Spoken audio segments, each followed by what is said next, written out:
Apa kabar Bu Ayu? Sehat Bu Mary. Sehat. Oh, Cuman Bu Mary, saya pusing nih. Pusing? Pusing kenapa? Anak ini banyak sekali absennya. Saya kan mereka absen bulan kemarin. Tidak, malah lebih meningkat dan tidak turun dari bulan sebelumnya gitu kan. Jadi dari bulan ke bulan kayaknya naik terus absennya. Pusing saya nih. Oh, kalau dibandingkan dengan semester kemarin gimana Bu? Kalau dibandingkan dari semester kemarin rasanya semester ini lebih banyak lagi rasanya daripada semester kemarin, karena semester kemarin kita kan melakukan daring Iya, daring full. Jadi kalau daring full itu kan absennya banyak di full. Iya. Kalau sekarang kita udah ada 3 hari tatap muka dan 3 hari di full. Tapi anehnya malahan lebih banyak lagi dia tatap mukanya daripada semester kemarin kan tidak ada tatap muka gitu. Oh, seperti itu. Ya, itulah Bu Ayu. Mungkin ini salah satu dari efek pandemi ya. Di kelas 9 pun, karena saya ngajar di kelas 9 ya, kemudian dibawa di kelas 9 ini sudah kayaknya sudah merupakan masalah umum nih bagi setiap sekolah ya. Tapi yang namanya guru, tentunya kita pasti berusaha ya, gimana supaya anak ini tetap hadir ke sekolah, apalagi dengan sekarang kan kita sudah tatap muka. Kalau kemarin kan daring, bisa saja anak kurang paham dengan pembelajaran kan. Kalau sekarang tatap muka ya disinilah saatnya dia untuk berdiskusi dengan guru apa yang tidak dipahami dan apa masalah yang dihadapi. Gitu ya. Sejauh ini Ibu Ayu sudah melakukan apa saja?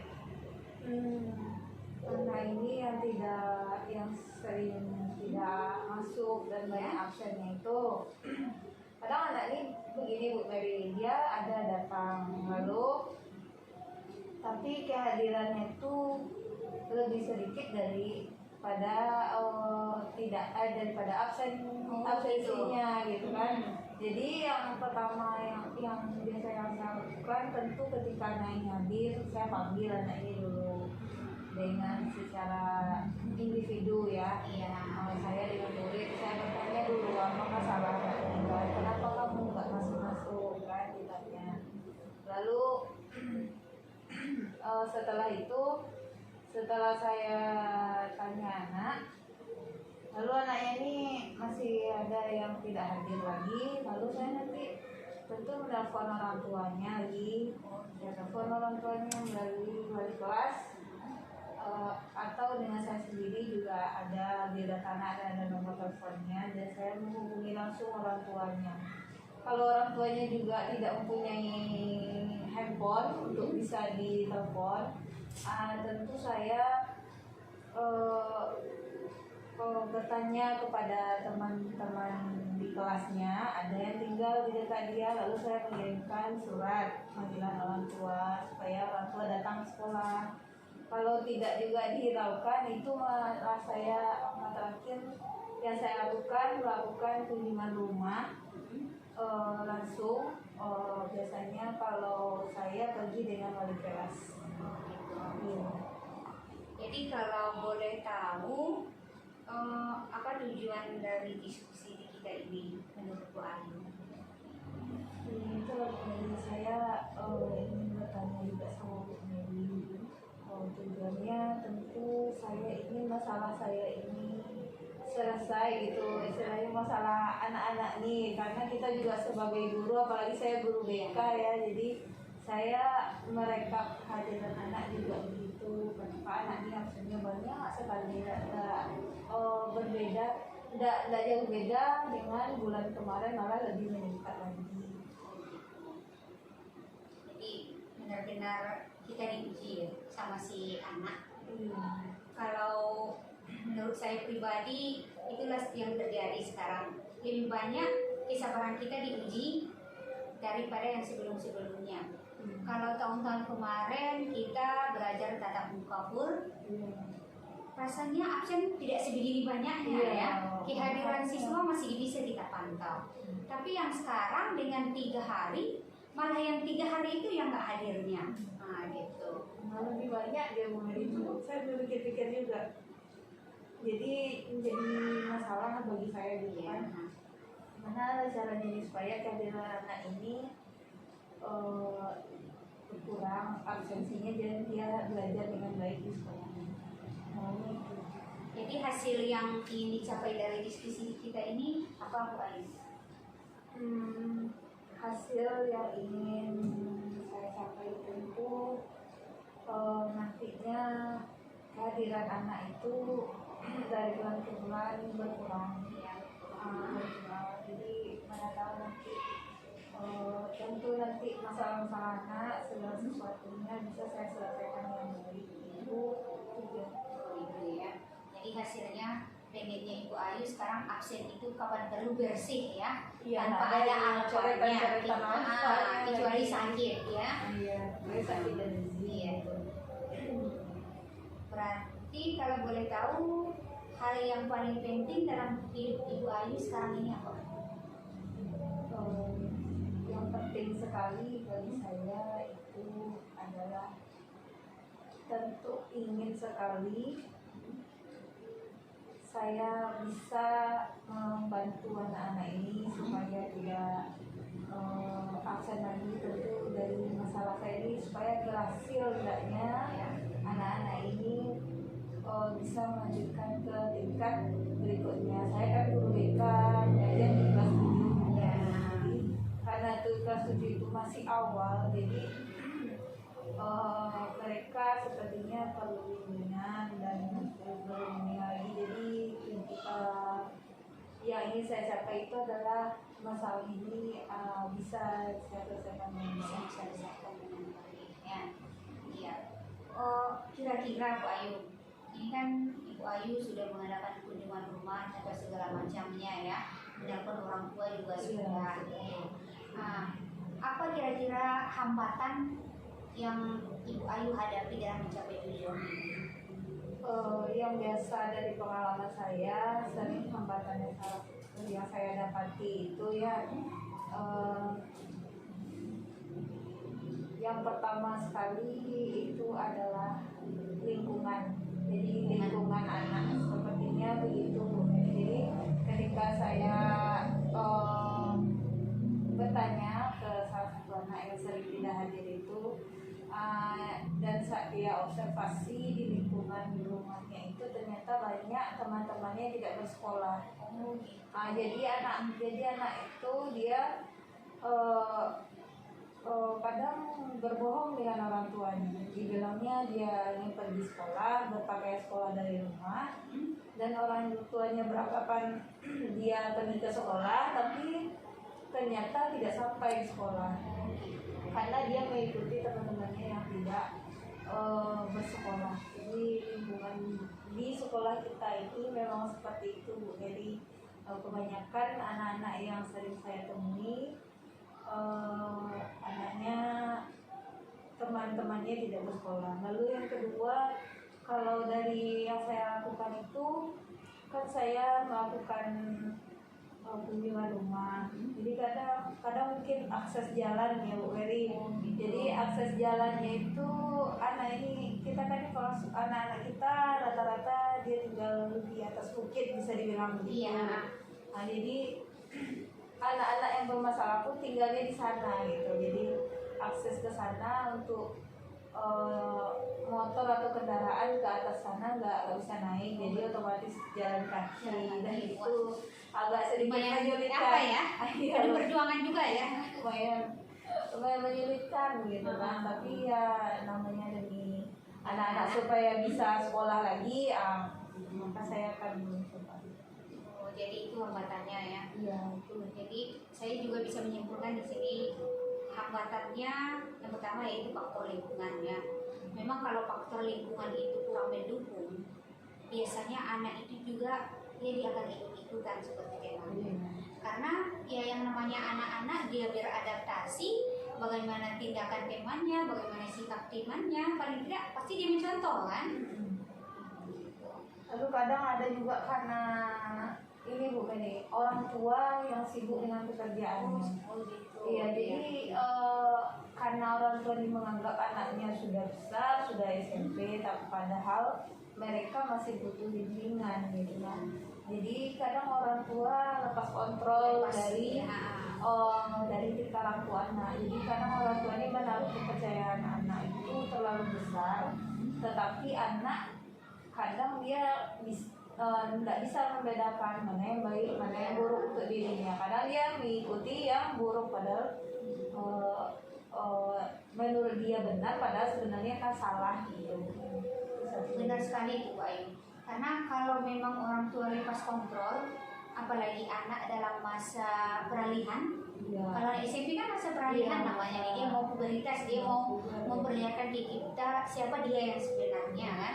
Ya memang kita sebagai orang tua harusnya memang lebih ekstra nih harusnya. Cuman kadang bisa jadi ini karena faktor pendidikan orang tua juga kurang kan. Iya. Kalau saya berpendapat seperti itu. Jadi dari hambatan ini apa saja bentuk solusi yang sudah Ibu Ayu ibaratnya laksanakan untuk itu, untuk mengatasi hambatan yang ada? Dari hambatan itu solusinya tentu ya pertama tadi dari lingkungan itu tentu mengajak orang tua supaya mereka lebih kontrol terhadap anaknya, supaya mereka lebih agak perhatian dan agak sedikit protektif boleh dia gitu kan, karena ya seperti kata Bu Mary tadi, anak ini kan masih dia puber, jadi dia masih mau menampilkan dirinya sendiri. Jadi sehingga dia apa namanya, Jadi merasa diperhatikan. iya, jadi dia harus gitu, karena memang anak SMP ini memang tidak bisa dilepas sendiri gitu Iya. itu menurut saya. Nah, kira-kira apa konsekuensi, bagaimana dengan konsekuensi dari solusi yang Ibu Ayu laksanakan tersebut? Konsekuensinya bagaimana?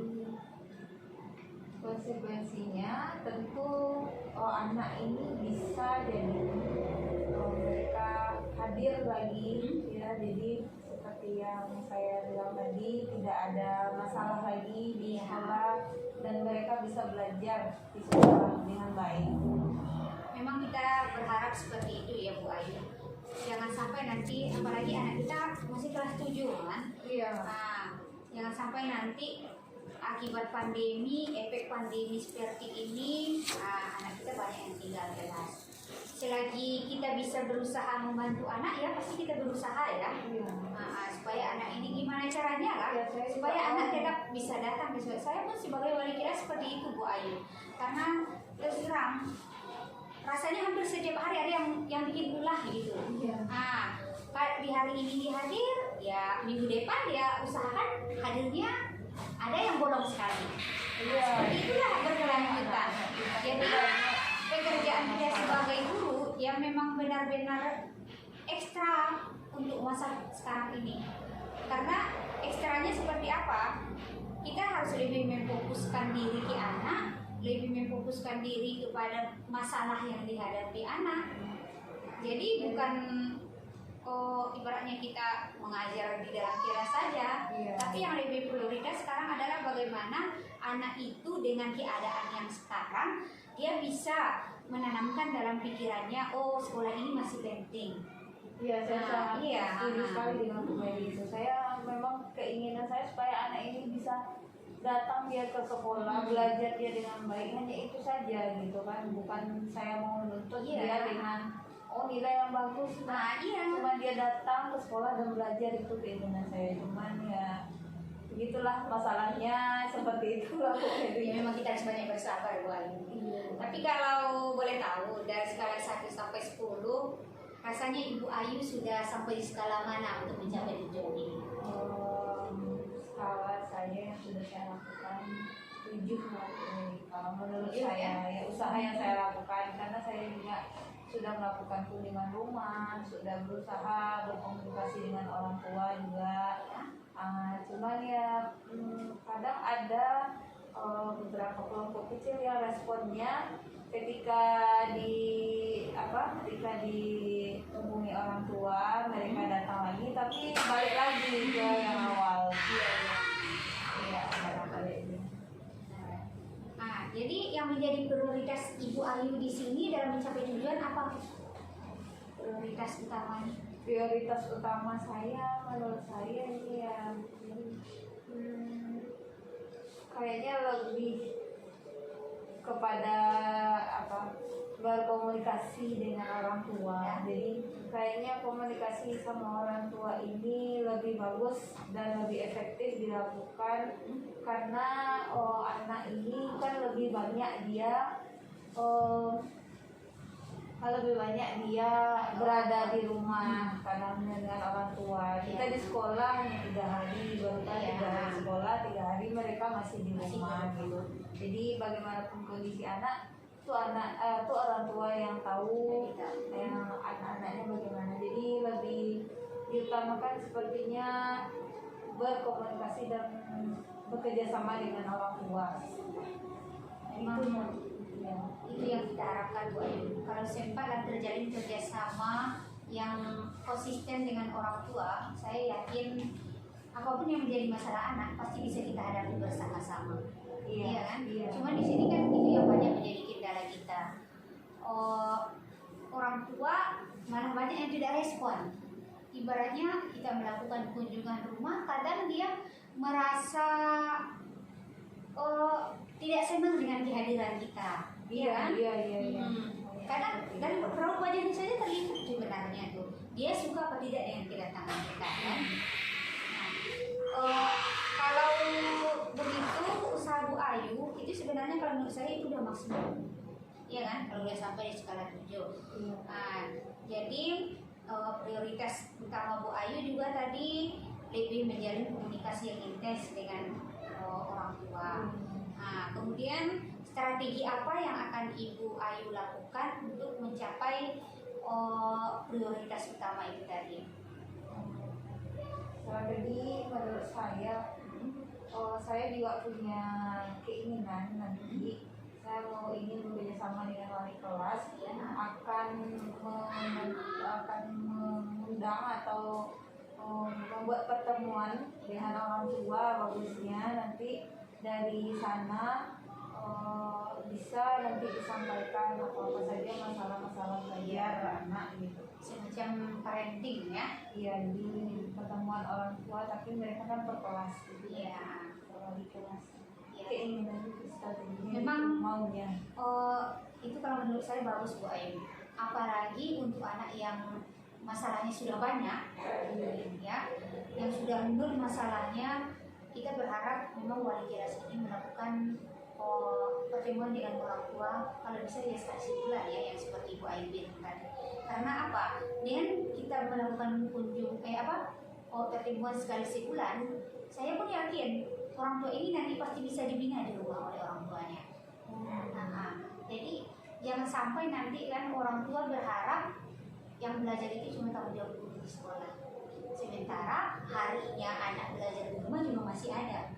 Contohlah sekarang kita di sekolah hanya bisa memberikan materi, tidak ada tugas. Otomatis tugas yang ada dia bawa ke rumah. Itu kan. Makanya saya ingin nanti dengan wali kelas saya mau melakukan pertemuan dengan orang tua. Jadi Ibu Ayu hadir juga di dalam pertemuan itu ya, bukan wali kelas saja. Saya keinginan saya begitu, karena juga andil saya di dalam juga ada, jadi mereka mengenai kehadiran nanti bisa saya sampaikan kepada orang tua. Ya, seperti kata Bu Min tadi, bagi anak yang bermasalah bagusnya ya kalau bisa kita lebih sering hadir. Ya. Kemudian Bu Ayu, ini mengenai ukuran keberhasilan. Kira-kira seperti apa ukuran keberhasilan yang ingin Ibu Ayu capai mulai dari strategi yang sudah Ibu Ayu jalankan tadi, solusi juga sudah, ya kan? Prioritasnya juga sudah. Bagaimana dengan ukuran keberhasilan? Kalau dari strategi yang tadi, menurut saya ukuran dengan keberhasilan saya maunya tidak ada lagi siswa ini yang absen. Jadi berkuranglah absennya itu dari bulan kemarin hendaknya. Kita jadi pastikan bulan kemarin saja kan dia sudah meningkat, jadi 3 bulan ini meningkat terus absennya. Jadi saya mau keberhasilan saya nanti berkurang absen atau bahkan tidak ada lagi absensi atau kehadiran anak yang tanpa keterangan. Iya, betul sekali itu Ayu, karena absensi ini juga berpengaruh kan terhadap kriteria kenaikan kelas. Karena kita apalagi kita udah mau di penghujung nih kan. Ya, benar sekali itu. Kemudian bagaimana ini dengan komitmen Ibu Ayu untuk mencapai strategi dan ukuran keberhasilan itu? Apa komitmen Ibu Ayu untuk itu? Komitmennya saya akan mencoba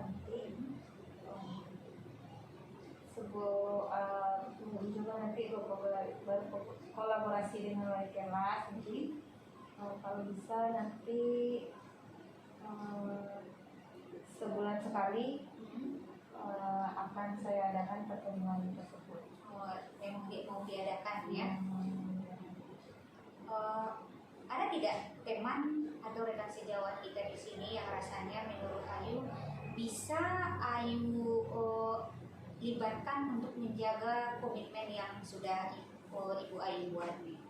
Ada. Siapa kira-kira? Ada salah saya Bu Leni. Oh, Ibu Leni. Kenapa Ibu Leni yang bisa rasanya menurut Ibu Ayu? Iya, karena beliau juga sama-sama seprofesi dengan saya, iya. sama-sama guru BK.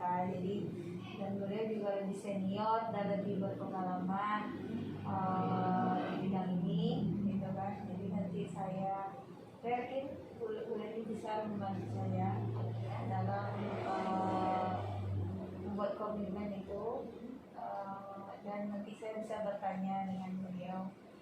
Lalu kepada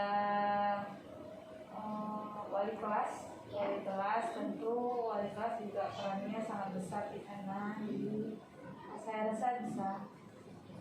Jadi berkolaborasi dengan kalau bisa wali kelas, kemudian guru BK, Iya. kemudian nanti kalau misalnya kasusnya nggak sudah selesai, ya kita lanjut dengan siswaan ya. Dan kepala sekolah nanti. Ya, saya di posisi sebagai wali kelas juga melakukan hal yang sama, Bu Ayu. Tidak pernah lepas dari kerjasama dengan guru BK, karena menurut saya yang paling dekat dengan saya untuk bisa menyelesaikan masalah anak ya cuma guru BK. Guru BK pastinya bisa mendalami bagaimana masalah yang dihadapi anak gitu kan. Ya. Oke, bagus tuh Bu Ayu. Terus bagaimana dengan tindak lanjut diskusi kita hari ini? Saya maunya nanti saya akan lakukan ini. Jadi saya akan mencoba lakukan ini. Kalau bisa nanti minggu depan atau minggu satunya lagi kita ketemu lagi itu Iya, boleh. Iya, soalnya saya juga butuh saran. Iya. Sebenarnya kita sesama rekan guru yang memang seperti itu. Ada masalah siswa yang rasanya sulit untuk dipisahkan sendiri, yang memang kita harus saling berbagi ya. Karena yang masuk di dalam kelas itu kan juga banyak gurunya. Jadi kita juga memang harus bisa menerima pendapat dari guru rekan-rekan yang lain kan. Jadi dengan berbagai pendapat itu nanti kita bisa menemukan solusi yang tepat. Boleh Bu Ayu, nanti seminggu atau 2 minggu ke depan kalau Ibu Ayu mau diskusi lagi, saya tunggu di sini. Oke, terima kasih Bu Weri. Iya, sama-sama Bu Ayu. Karena sudah mendengarkan curhatan saya. Sesama guru memang banyak curhatnya Bu Ayu. Oke, baik.